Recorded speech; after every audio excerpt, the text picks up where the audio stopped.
சமநிலை அதான பாடம். விசைகளின் சமநிலை.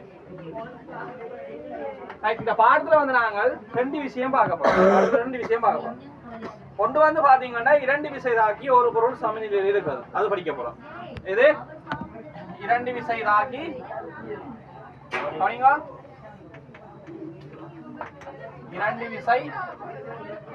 இரண்டு விசைகள் தாக்கி ஒரு பொருள் சமநிலையில் இருத்தல். அடுத்தது இன்னொரு விஷயம் பார்ப்போம். நாங்கள் மூன்று விசைகள் தாக்கி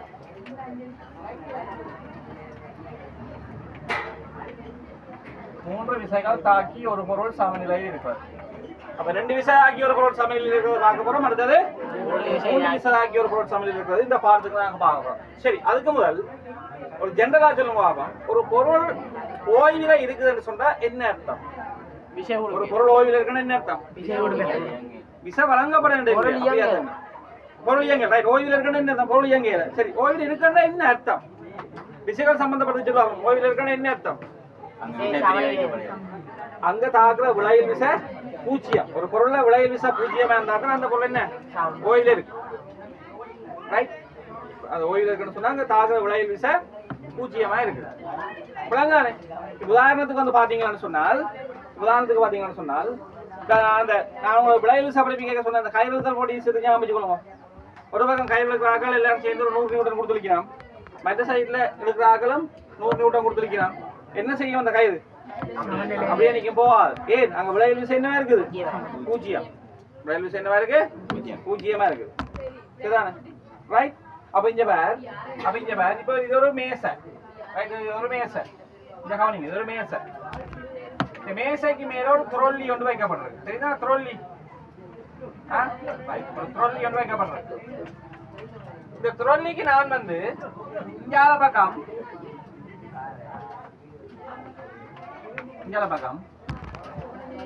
ஒரு 10 நியூட்டன் விசையை கொடுத்து இழுக்கிறேன். அதே நேரம் இங்கால பக்கமும்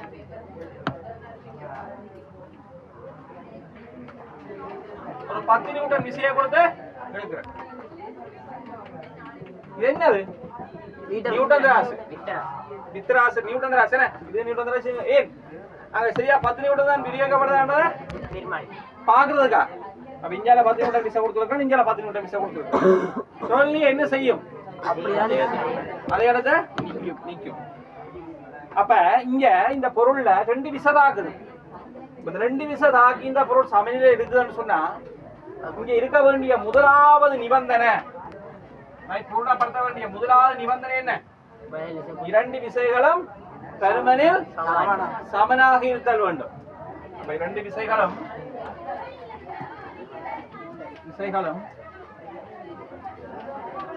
பருமனில் சமனாக இருக்க வேண்டும். ஒன்று.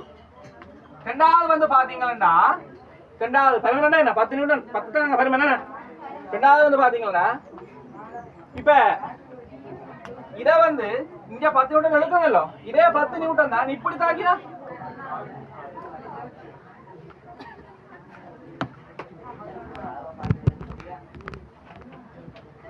நோயில இருக்குமா?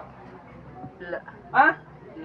திசை வேற திசை மாறுது. அப்ப வேற இங்க சைட்ல இங்க பாப்பேன், சைட்டுக்கு எங்க பாப்பேன்.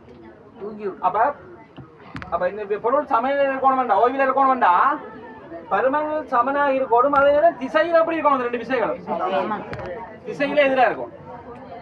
பருமனில் சமனாக இருக்கணும், திசையில் எதிராக இருத்தல் வேண்டும். இரண்டு விசைகளும் திசைகளில்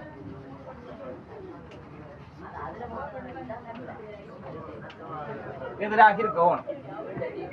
சரிதானே? ரைட். அதே நேரம் வந்து பாத்தீங்கன்னு சொன்னால் ரெண்டு விசையும் ஒரே நேர்கோட்டில் தாக்கணும். ரெண்டு விசையும் ஒரே நேர்கோட்டில் அல்லது ஒரே தளம் அல்லது ஒரே நேர்கோடு. ஒரே நேர்கோட்டில் தாக்கினா தான் சாத்தியம். வேற தளம்டா தளம் பழச்சா இது இருக்காது, எங்க வலிக்கிறோம். ஏதோ ஒரு திசைக்காக எங்க வலிக்கிறோம். சரி. அப்ப மூன்றாவது இரண்டு விசைகளும் ஒரே நேர்கோட்டில் தாக்குதல் வேண்டும். அப்ப இரண்டு விசை தாக்கி ஒரு பொருள் சமநிலையில் இருக்க வேண்டுமா? அந்த பொருளில் தாக்குற 2 விசைகளும் பெருமல்ல சமனா இருக்கணும். 2 விசைகளும் திசைகள்ல எதிராக இருக்கணும். 2 விசையும் ஒரே நேர்கோட்டில் தாக்க வேணும். Okay right. இப்படி அன்றாட வாழ்வில் 2 விசை தாக்கி ஒரு பொருள் சமநிலையில் இருக்கிற சந்தர்ப்பங்கள் சொல்லுவோம்.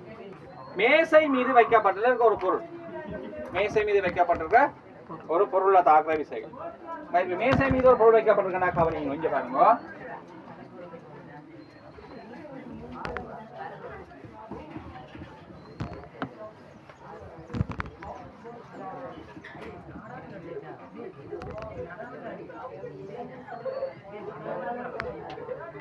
மேசை மீது மரக்குட்டி ஒன்று வைக்கப்பட்டிருக்கு. ரெண்டா இந்த மரக்குட்டி எந்த நீவுடைய என்று வையுங்க. இந்த மரக்குட்டி எந்த நீவுடையதா இருந்தா மேசை மீது எவ்வளவு விசராகும்? இந்த மரக்குட்டியில் எவ்வளவு விசை பிரியாக்கப்படும்? திணிவு எம்மா இருந்தா எவ்வளவு பிரியாக்கப்படும்?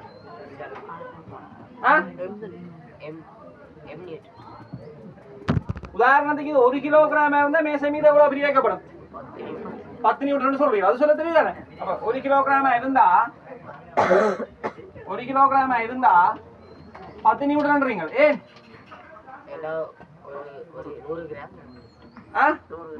ஏன்னா நான் நினைக்கிறேன் விளங்கப்படுறேன். F7 mg அல்ல, F7 mg அல்ல, நேர்கோடி இதுல F7 mg பாத்தீங்களா? அதே மாதிரி அப்ப எம்மன்ற என்ன திணிவு 1 கிலோகிராம் புவியீர்ப்பு ஆர்முடுகள் 10 மீட்டர் செகண்ட் -2. அப்ப எவ்வளவு? 10 நியூட்டன். 1 கிலோகிராம் 10 நியூட்டன்ன்ற விளக்கம் இதான். அப்ப 1 கிலோகிராம் 10 நியூட்டன்டா இந்த மரக்குடியின் திணிவு m கிலோகிராமா இருந்தா மேசை மீது தாக்குற விஷயம் எவ்வளவா இருக்கும்? mg எவ்வளவு? mg எவ்வளவு? m மரக்குட்டி மேசையில வைக்க மேசையில தாக்குற விஷயம் வந்து mg. இங்க தாக்க இதுக்கு சமயம் எதிரா மேல் நோக்கி R ஒரு விசை மேசையால வழங்கப்படும். பொருளால மேசைக்கு mg நியூட்டன் வழங்கினால் அதுக்கு சமனம் எதிரமா மேசையால பொருளுக்கு R என்ற மறுதாக்கம், R என்ற என்ன மறுதாக்கம் வழங்கப்படும். அப்படித்தானே? இங்க இந்த R சமன் mg இருக்கு. 2 விசையும் பெருமெல்ல சமனா இருக்குது. 2 விசையும் பெருமெல்ல சமனா இருக்குது. 2 விசையும் திசையில எதிரெதிரே இருக்குது. 2 விசையும் ஒரே நேர்கோடுல தாக்குது. அப்ப 2 விசை தாக்கி ஒரு பொருள் சமநிலைக்கு ஒரு உதாரணம். இது ஒரு உதாரணம். உதாரணத்துக்கு m வந்து 1 கிலோகிராம் இருந்தால் m வந்து 1 கிலோகிராம் இருந்தா இங்க எவ்வளவு? 10 நியூட்டன் கீழ் நோக்கி தாக்கும். இது m வந்து 1 கிலோகிராம் இருந்தா இதை திருப்பிக்கிறோம். m வந்து 1 கிலோகிராம் இருந்தா அப்ப மேசை மீது தாக்குற விஷயம் எவ்வளவு? 10 நியூட்டன். மேல் நோக்கி தாக்குற மரதாக்கம் எவ்வளவு? அதுவும் 10 நியூட்டன் இருக்கு. அதனால இந்த பொருள் வந்து உடைஞ்சு விடாம, மேசையில உடைஞ்சு விடாம அப்படி இருக்கு. மரதாக்கத்தை விட இங்க நிதா கூடவா என்ன நடக்கும்? மேசை உடைஞ்சு கீழே விழுந்து விளங்குதானே? அப்ப 2 விசை தாக்கி ஒரு பொருள் சமநிலையில் இருக்கிறதுக்கு இது ஒரு உதாரணம். சரிதானே? ரைட். அடுத்து இன்னும் ஒரு உதாரணம் இருக்குப்பா. நரியோனல் தெரியுமா? நரியோனல் என்ன என்ன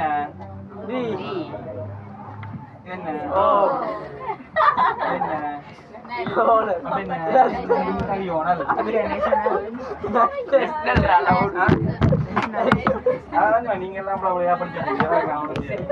எந்தனுடைய பந்து கட்டி தங்கப்பட்டிருக்கு. அறையிலையா அறாம தூங்குது, அறாம தூங்குது. அப்ப அறாம தூங்குதண்டா இங்க வந்து கீழ் நோக்கி தாக்குற விஷயம் எவ்வளவா இருக்கும்? Side mg. அது மரதாக்கவங்க அது நிலையா வைக்கப்பட்ட பொருள், மேசையில வைக்கப்பட்ட பொருள் தான் மேசையால மரதாக்கம் கொடுக்கறான். இங்க மரதாக்கம் இல்ல. அப்ப இங்க கீழ் நோக்கி mg, அங்க மரதாக்கம்னு சொல்றேன். என்னன்னு சொல்றது? இழுவிசை t. இழுவிசை t டென்ஷன் ரைட். அப்ப இங்க வந்து இது சமநிலையில் இருக்கணும். சமநிலையில் இருக்குது. அப்ப என்ன அர்த்தம்? இங்க t சமன் mg. T சமம் mg. உதாரணத்துக்கு இந்த பந்து 100 கிராம் இருந்தால் m வந்து 100 கிராம் இருந்தால் எவ்வளவு 1 நியூட்டன் ரைட் அப்ப mg 1 நியூட்டன் இந்த விஷயம் எவ்வளவு இருக்கும் 1 நியூட்டனா இருக்கும் இந்த விஷயம் எவ்வளவு இருக்கும் 1 நியூட்டனா இருக்கும் 100 கிராம் 1 நியூட்டன் 1 கிலோகிராம் 10 அதான் ரைட் பிள்ளைங்க அப்ப இங்க என்ன ஒரே நேர்கோள் உள்ளதாகுது பரமன்ல சமனா இருக்குது விசையில எதிரா இருக்குது சோ இரண்டு விசை தாக்கிற போல் சமநிலை இருக்கு இது ஒரு உதாரணம் பிள்ளைங்கஜா இந்த மூன்று விசைதாக்கி பொருளோடு சமநிலையில் இருக்கிறதை வந்து நான் ரெண்டு கேட்டகரியா வழங்கப்படுத்த போறேன் ரெண்டு சந்தர்ப்பமா இந்த மூன்று விசைதாக்கி பொருளோடு சமநிலையில் இருத்தல் என்ற முதலாவது சந்தர்ப்பம் பாருங்க ரைட் இப்ப இங்க 10 நியூட்டன் மிஸ் ஆகுது இந்த தொகுதியில இங்க 10 நியூட்டன் மிஸ் ஆகுது ரைட் அண்டாய் இந்த இது வந்து அசியாம இருக்கணும் இங்க எவ்வளவு விட தாகணும் இங்க எவ்வளவு விட கொடுக்கணும் 20 நியூட்டன் அப்ப இங்க ஒரு ஹைர ஜோசியன் இது பலகை அதாவது இப்ப இங்க 10 நியூட்டன் கொடுத்துருக்கோம் இங்க 10 நியூட்டன் கொடுத்துருக்கோம் ரெண்டாவது அசியாம இருக்கணும் இங்க விராமிக்கணும் அங்க பக்கம் எவ்வளவு கொடுக்கணும் 20 நியூட்டன் அதாவது மூன்று விசைகளும் ஒரே தளத்தில் தாக்குதல் வேண்டும் ஒரே தளம் படிக்கிறீங்களா நிலைக்குத்து தளம் கிடைத்தளம் அதே மாதிரி மூன்று விசை ஒரே தளத்துல தாக்கும் உதாரணத்துக்கு இங்க வேற சரி இதுல 10 நியூட்டன் தாக்குது இதுல 10 நியூட்டன் தாக்குதுன்னா சரி இப்படி இதுல கட்டி தொங்கோடப்படுது இங்க 10 நியூட்டன் இங்க 10 நியூட்டன் ரெண்டு காய்கறில தாக்குதுன்னா கீழே எவ்வளவு தாக்கணும் 20 நியூட்டன் எவ்வளவு தாக்கணும் 20 நியூட்டன் தாக்கணும் அப்ப மூன்று விசையும் இந்த விசை இந்த விசை இந்த விசை மூன்று விசை முறை தளத்திலே இருக்கணும் ஒரு விசை இப்படியும் மற்ற விசை இப்படியும் என்ன ஓய்வு இருக்குமா நேவர் அப்ப மூன்று விசை தாக்கிய ஒரு சமையலில் இருக்கணும் வேண்டா முதலாவது நிபந்தனை மூன்று விசைகளும் ஒரே தளத்தில் தாக்க வேண்டும்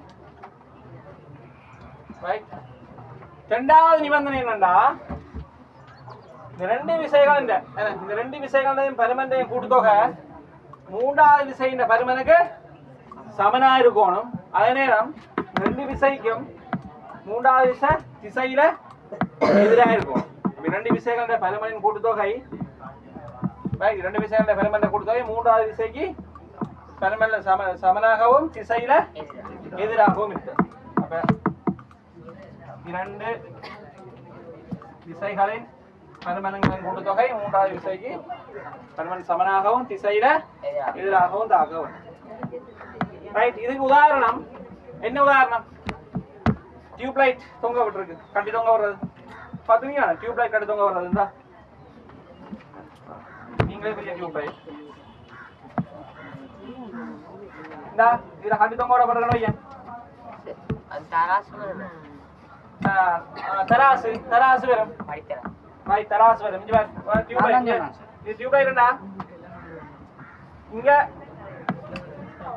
ஒரு விஷயம் ஆகும் என்ன இந்த ரெண்டு இது மூன்றாவது விஷயம் இது டியூப் லைட் நிற mg இது இதுல தாக்குற ஒரு விஷயம் ரெண்டு t அப்ப 2t சமம்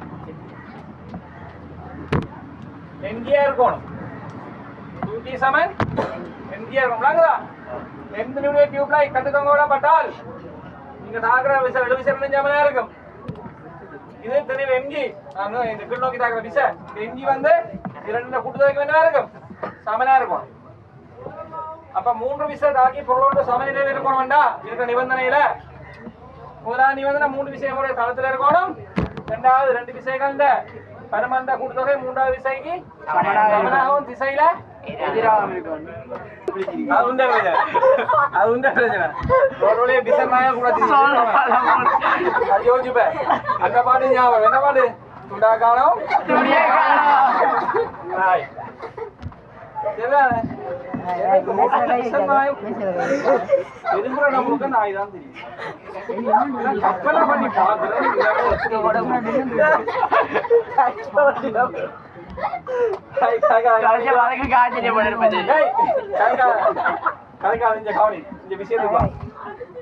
அப்ப இந்த 2 விசல் ஆகி பொருள் சமையல் உதாரணம் நான் சொன்னா இந்த டியூப் லைட் கொண்டு வர்றது அதே மாதிரி தராசு படித்தராசு தராசுன்னு சொன்னா எந்த காலத்துல இருந்து இந்த காலம் வரைக்கும் இந்த கடையில தொங்க விட்டுருக்கும். இப்ப செண்டு அதுக்கு வந்து படிக்கல் ஒரு பக்கம் படி ஒரு பக்கம் சாமான் போடுறது அதான் அதுகள் இப்ப வந்தது டிஜிட்டல் வந்து அதான் பொம்மனா தராசுன்னா அதை நான் சொல்றேன். தராசு மாய்க்கலாக்கா தெரியாட்டி தராசுன்னு வச்சுக்கொள்ளுங்க சரிதானே ஒரு பக்கம் தெரிஞ்ச மாய்க்கலாக்கா சரியாதான் நிக்கும் சரிதானே ரெண்டு வரும். இப்ப என்ன பிரச்சனையா இது தராசு சமையல் இருக்கணும் வேண்டாம் இதுக்கான 1 கிலோ படி வைக்கிறேன்னு வைங்க எவ்வளவு 1 கிலோ படி வச்சா இங்க இருக்க பொருள் எத்தனையா இருக்கும் ஒரு பொருள் இருக்கும் ஏதோ ஒரு பொருள் இருக்கு ஏதோ ஒரு பொருள் இருக்குன்னு வைங்க வாழைப்பழம் வைங்க வாழை எப்படி இருக்காங்க ஏதோ ஒன்று ஏதோ பொருள் இருக்கு அது போல இருக்கும் 1 கிலோ வேண்டாம் அப்படித்தானே படி 1 கிலோ படி அப்படின்னா சில பொருள் இருக்கும் சமையல் இருக்குது. இந்த சந்தர்ப்பத்துல தராசுங்க இந்த தராசுங்க இந்த இலையில தாக்குற விசை எவ்வளவா இருக்கு மேல 1 கிலோகிராம் 10 நியூட்டன் ரைட் அங்கால 10 நியூட்டன் 20 நியூட்டன் எவ்வளவு அப்ப ஜெகவனி அப்ப 1 கிலோகிராம் எவ்வளவு 10 நியூட்டன் அப்ப இங்கே 10 நியூட்டன் ஆக மொத்தம் அப்ப இந்த எதிர தாக்குற விசை எவ்வளவா இருக்கும் இது வந்து 3 விசை தாக்கி ஒரு பொருள் சமையல் இருக்கிறதுக்கான சந்தர்ப்பம். நீ என்ன செய்யண்டா கிளாஸ் முடிய ரைட் நல்ல பாமசியா பார்த்து பூச்சி கொடுத்தா பூச்சி கடி சும்மா இருக்கிறாங்க அங்க தட்டுறாங்க ஒரு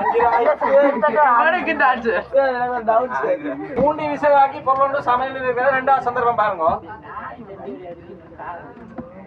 இப்ப வளையம் இருக்குது இங்க 10 நியூட்டன் இப்படி 10 நியூட்டன் இப்படி 10 நியூட்டன் இப்ப 3 விசை தான் இருக்கு. இது எங்க என்ன அந்த நாட்கள் டவர் எழுத்து கட்டிருப்பாங்க பாத்துக்கீங்களா அந்த நாட்கள் டவர்ஸ் விழாமைக்காக பிடிச்சி கட்டுவாங்க ஏன்னா ஒரே சைட்ல பிடிச்சி கட்டிருப்பாங்களா 3 திசையில கட்டிருப்பாங்க ரைட். அப்ப அந்த பொருள் சமையல் இருக்கணும்டா முதலாவது 3 விசையும் ஒரே தளத்துல தான் இருக்கணும் 3 விசையும் ஒரே தளத்துல. ரெண்டாவது 3 விசையும் பெருமல்ல சமனா இருக்கும். 3வது சமனி 2 விசைக்கிடைப்பட்ட கோணம் எவ்வளவா இருக்கணும் 3 விசைக்கிடைப்பட்ட கோணமும் சமனா இருக்கணும். எவ்வளவு எத்தனை பாக 120 பாக 120 பாக.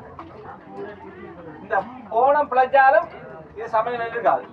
அப்ப 3 விசையாக்கி பொருள் ஒன்று சமநிலையில் இருக்க இன்னொரு சந்தர்ப்பம் இந்த சந்தர்ப்பம் இங்க 3 விசையம் தளத்துல இருக்கணும் 2 விசைகளுக்கு இடைப்பட்ட கோணம் 3 விசைகளுக்கு இடைப்பட்ட கோணம் சமனா இருக்கணும் 120 பாக. அடுத்த விசையோட பெருமன் சமனா இருக்கணும். சரி இதோட இந்த பாடம் முடிஞ்சு.